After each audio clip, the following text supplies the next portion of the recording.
G'day everyone, welcome to FinChats. My name is Hoy, And my name is Hugh. and today we're going to talk about level 3 of the CFA exam. Now, we've got Hugh with us uh, today who successfully completed the level 3 just recently. So, I'm going to pick his brains about how he went about it and what are the tips that he can provide all of us contemplating doing level 3. So, Hugh, congratulations on successfully completing level 3 and finally getting the 3 letters after your name, CFA. How do you feel now? What is the feeling after all those weekends that you gave up and social life that you gave up? Yeah, I mean, it was pretty surreal to be honest. Once I got the pass email, I, here in Sydney, we got the results quite late near midnight. So I was kind of just, waiting on my phone, waiting for that email notification to come out. And, when I saw the first letter, first word, congratulations, my heart sort of leapt and it became a reality. And I mean, like the first week was just like still like, oh, I can't believe it. After all those years, I'm actually a CFA charter holder. You've always envisioned like charter holders to be, these extremely smart people who know everything about investments and markets. But, here, as I'm speaking now as a charter holder, I realize that there's actually so much more to knowing, more about markets and what's happening in the world more broadly. So it's kind of settled in now. I don't have the same excitement as I did the week after receiving the results, but now it still feels amazing. I can imagine. I can imagine. I mean, did you? I can imagine that you probably wanted to tell the whole world about, hey, look, everyone, I've got the 3 letters after my name now. But I think most people would ask, most people who are either doing the CFA or contemplating doing the CFA, you know, what, how did you prepare? Because I hear that, level 1, if you have got a finance background, it's not a shoe-in, but it's relatively easy. Level 2, the difficulty is, increased. And then level 3 is a different beast altogether. So can you just let us know what the difference is and how you prepared not only before, but what did you do during the exam? Yeah, so level three is quite different to level one and two. The main difference is in the what we call the structured response section. So those are sections where you actually need to write written responses to questions, as opposed to just multiple choice options that you would do for level one and two. And so your approach to level three, would naturally be quite different. You need to really understand the concepts behind the material because, if you fail to understand and grasp the underlying foundations of, certain fixed income strategies or equity strategies, then you won't be able to formulate a structured response for those sections. And so what I've seen is that, some candidates might be quite good at answering multiple choice questions for level one and two, because you can simply just do as many past papers as possible and so get in the rhythm of answering a multiple choice test. But with level three, personally, my approach was quite different in the sense that I more heavily I relied on the CFAI material, so the CFA Institute material, the textbooks that they give you directly, because they're going to test you based on the material that they gave you. And so I focused a lot on the white text. I read, most of the paragraphs in depth. And what I realized, having done the exam, is that they do and can ask anything in the textbook. All those paragraphs you see, maybe towards the last end of the chapter, you might think, oh, it won't be tested. It's not a core concept. But, in fact, it really it can be tested and you should be across everything. So, to answer your question, you have to be extremely prepared, more so than level one and two. You have to have a mastery of all concepts in level three. You can't just sort of scrape by hoping that you'll ace maybe 7 out of the 10 sections. You really have to do well on, almost all sections. So that's that was my approach and my views on the differences between the three exams. So you mentioned a little bit about the differences of the structure of the paper. I just want to dig in to that a little bit more. So level one and two, I think from memory is a lot more multiple choice based and short answers, right? So you can sort of know the surface of a topic and then maybe get away with it, so to speak, right? But level three is more essay based, is it? That's correct. Now, I think that's why a lot of candidates get a bit, you know, have the wrong conception of level three. So when they hear the essay section, yes, you do have to write responses, written responses, but they're not actually essays. So, a key tip from me is that in those sections where you have to write responses, do not write essays at all. What they want, what the CFA Institute wants is, 2 or 3 bullet points that answers a question directly. No more, no less. You can really get away with one sentence with about 10 words.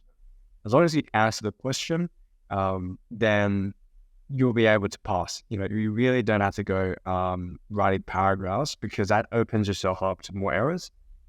And so an example might be they might ask you to justify, why you picked bond A over B and C.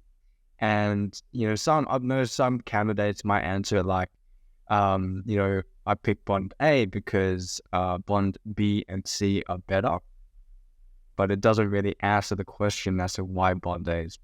So just small things like that I would really focus on, really answering the question directly instead of going around the bush, insinuating an answer. Really just try to tell the grader the answer. So, did you have a strategy during the exam? Like, I don't know how many questions you had, but did you mentally say, look, I've got X amount of questions, so I'm going to divide them equally? Or did you look at the weightings of the questions? I don't know whether they have weightings, and then sort of prioritize it that way. How did you go about managing your time? Because that's one of the issues that many people face, including me, is that you sort of lose track of time a little bit as the tests go on. How did you manage that? Yes, exam day can be extremely stressful. You're sitting outside the exam center, your heart is racing, and now you're going to be put in the test for 4.5 to 5 hours. People have different strategies. I know some candidates that, just smash out all the structured response first, and then they'll do the multiple choice. Some do the other way around. Some do the ethics questions first, some do it last. As for me, I like to keep it simple. I just open the test up, start out the first question, and just work my way through. Now, in terms of timing, I didn't do any calculations like, oh yeah, I've got 2 hours 15 and I divided it by 33 questions, therefore I should spend X amount of time per question. I think that's a lot of mental arithmetic that is a waste of time. I think it just adds more stress. So what I did in the exam was, yes, I went through every single question in chronological order, but if I couldn't answer a question or get a grasp of what it's trying to say, within 30 seconds, then I'm on to the next question. And you have to be extremely strict about that because if you sort of hold by and really think about a question for a minute, two, that adds up throughout the exam and you might have wasted 10 to 20 minutes just thinking. Really just try to get as much of your thoughts and your answers onto the page. And then anything that's left over, you'll come back to it. I probably did that iteration twice and I did find mistakes throughout my exam. And so always make sure that you have that buffer time once you do finish the exam, because more often than not, you have made a mistake during that first run through because of all the adrenaline and stress that you had throughout the past week. And talking about the stress, how did you prepare? Was there anything special leading up to the exam that you prepared for? Getting more sleep, eating better, going on short walks, whatever it is, because by the end of however long you studied for, 6 months, 1 year, etc., at the end of it, you're probably pretty exhausted, right? So, did you take a mental note of, not only do I need to absorb this, but I also need to look after me and my body, right? So, what did you do to manage that side of things? It's a really good question because a lot of candidates just focus on the exams and passing it without any consideration for their health. And the health is obviously a major aspect for your performance in the exam, because if you're tired or stressed, you can't really perform at your best ability, your potential ability. As for me, like in the past week, I've always had a regime or schedule where I'm doing some sort of exercise throughout the week. Now, I did tailor that down in my last month, obviously, because I wanted to spend more time studying.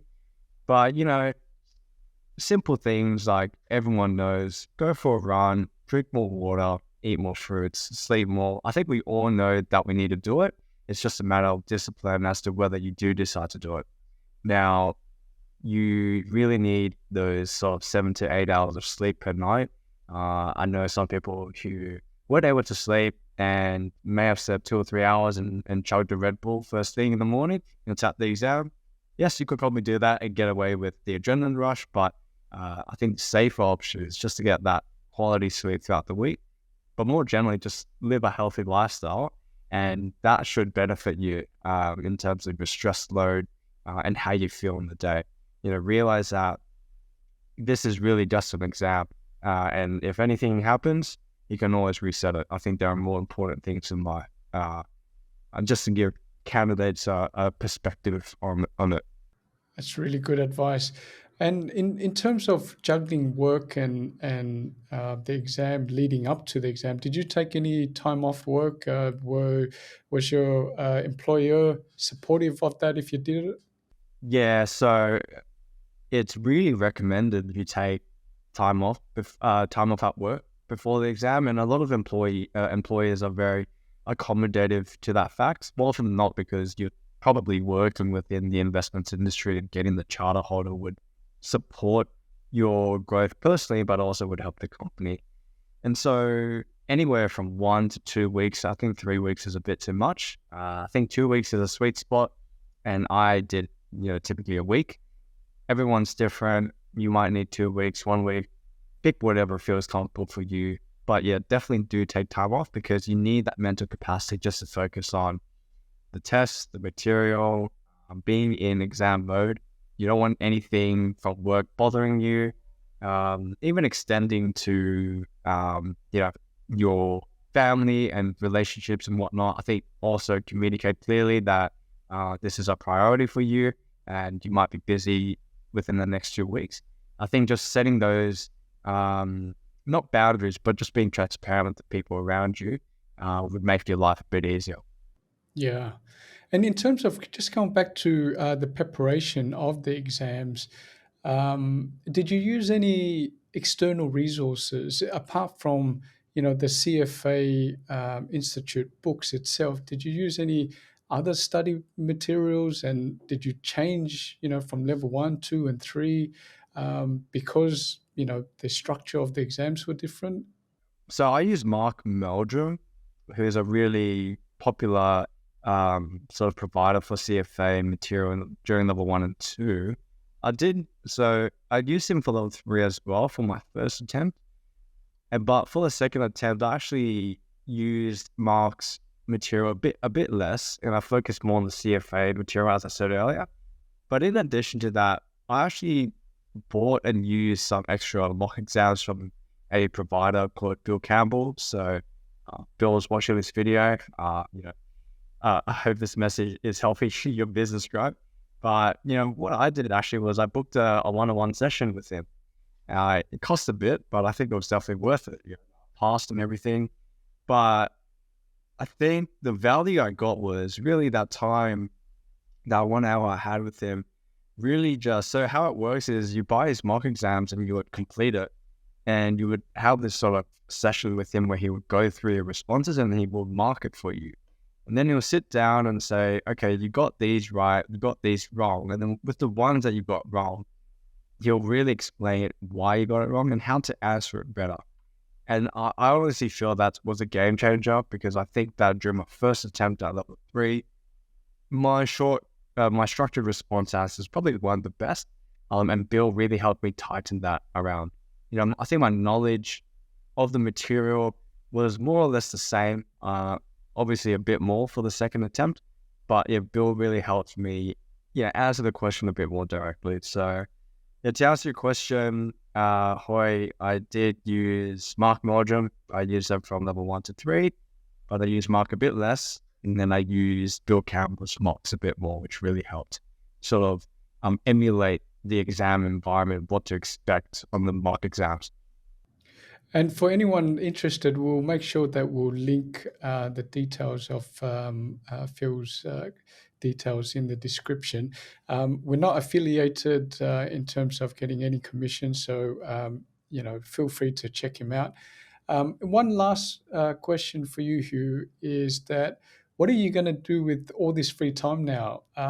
Are you rediscovering who your families and friends are now? So, Yeah, I'm what are you doing? having an identity crisis, honestly. But in all seriousness, like, I think it's a common thing that a lot of new CFA charter holders experience because all these candidates have a very similar schedule. Yeah, they would study on the weekend, during work, etc. And now all of a sudden you've got this a spare amount of time that you have to fill. So yeah, I mean, just you kind of naturally spend time, yes, with your family more, with your partners a bit more. You kind of slow down, I guess, a lot. I know it's weird to say, we're not 60 plus yet, but you really do kind of be a bit more present when you're going about because you don't have all these exams material in your head. So, I mean, on the professional and career side, some continue to do the KIA exam, which is a chartered alternative investment exam. And candidates do that because as a CFA charter holder, actually, you can bypass level 1 and just do level 2. So if you pass level 2, you'll be a KIA charter holder straight away. And that's not for me. Honestly, I'm quite done with studying. But another one out there for candidates that I've seen, CFA ESG certificate. So if you're interested in understanding more about the ESG landscape and sustainability, how that fits into the investment decision-making process, that's also a certificate I've seen a few charter holders do after. But it's anyone's best guess. Everyone has a different life. I personally, am happy with having the CFA, and I don't really look forward to pursuing any other designations. You want to get back your life. Totally Yeah, understandable. definitely. Well, that's all the time we have for today. If you're interested in more CFA talk, please leave a comment down below. And while you're on the comment section, please make sure that you like this video, hit the subscribe button, and hit the bell icon so you can get notified for when the next video is out.